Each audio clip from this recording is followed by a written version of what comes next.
Hey horror fans, welcome back to Jay vs. Horror, and tonight we're doing another 90s rewind thriller review.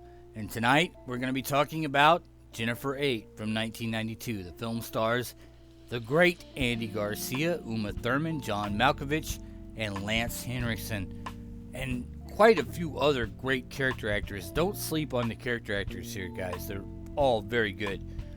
And the film starts out with Andy Garcia as a kind of a burnt-out cop who's transferred from Los Angeles to a small town called Eureka, California. And on the first day on his job, they're out at a garbage landfill and they find a suicide victim. But there is more to the story than it seems, as one of the officers who is canvassing the area finds a hand. And it comes out that this hand belongs to a young female, 18, 19 years old. And so Andy kind of instantly latches onto this case, and after asking around and talking to other officers in the area, he finds out there was a case years before about a girl named Jennifer who was blind, who was murdered, and all of her body parts were not found. So the next thing we see is that Andy figures out this girl must have been blind because she was young, 18, 19 years old, and she had all these calluses on the hand that was found. And because of that, he realizes she must have touched a lot of things in her lifetime, which leads him to believe she is blind. And then he discovers there is a blind girl missing from a local blind institute.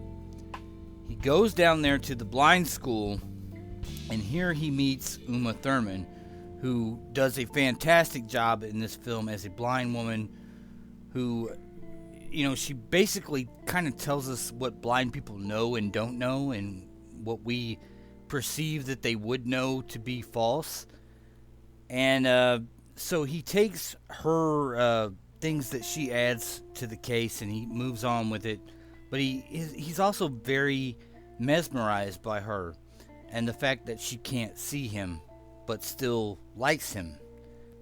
And so he presents his theory to his friend here, or he keeps calling him his brother, I think the brother-in-law's, Lance Henriksen, about what he thinks has happened. And once he puts all his information into the computer, he finds out that there have been 6 girls missing before this, and that this girl that was dead years before may have been Jennifer 7, and that the hand that they found recently is probably Jennifer 8. And so that's how we get the title of this. Guys, the first half of this film is amazing. It's great as a police procedural. It's very much in line with Silence of the Lambs, the way it does that. What I would say is that it takes a turn here towards the middle. Andy Garcia believes that now this man is after Uma Thurman because she may have seen him. Even though she didn't see him, she may have known something about him, about his presence, that would lead police to find him. And so he starts being very protective of her. And on Christmas Eve, he takes Lance Henriksen back out to the Blind Institute, believing that someone may be looking for her, and this may be the night. He takes him back out there with him, and they're both drinking, and when they get there, they see somebody, but it's not who they think it is. And so he goes into the building and starts searching, and he gets knocked out, loses one of his weapons. And the next thing that happens is Lance Henriksen gets killed by someone, and we see him scream, "John, no, don't do it." And so we don't understand exactly what's happened, if he believes that Andy Garcia has actually been the one that's killed him, or if there's someone else here. So the next thing that happens is we see the film here is where it starts to falter. It changes focus from the original plot line of the police procedural, which it does very well, and it starts to focus on the fact that maybe Andy Garcia killed his partner without meaning to. And we're introduced to a character played by John Malkovich, an FBI agent who is now investigating Andy Garcia. And so we're given here like 30 or 40 minutes of stuff that is just unnecessary in my opinion. Other than the fact it gives us a great performance from John Malkovich, But it's really focused on the wrong thing here. We start to see that maybe Andy Garcia did this. He was drunk. He's been drunk in the past. He's done things he shouldn't have done. And everyone believes that maybe he killed his partner here by accident and then, tried to frame it like it was someone else. And so the film goes back and forth. I think it should have stuck to the beginning. The beginning of the film, the first 40 minutes, is very much a police procedural that's done in a very elegant way. It is, as someone who is a former cop, I can tell you this is how cops talk to each other. And so I was very intrigued by the first half of this movie. But once it shifts focus to this murder and did Andy Garcia do it or not, it's very lame because we know Andy Garcia did not do it. And the thing is that Lance Henriksen, Andy Garcia's character is named John, and Lance Henriksen is caught on tape saying, "John, what are you doing?" So they, put the focus on Andy Garcia. But then the killer continues, and he threatens Uma Thurman again. And the next thing that we see is that Andy Garcia goes further with this. He realizes during the interrogation that something he discovered before has become very much more pertinent than it was in his mind. And so he investigates that aspect of the case, and that is when he discovers who the killer is. Guys, the end of this movie, it's too long. I mean, like, the whole second half of this movie is too long. It's 2 hours and 5 minutes.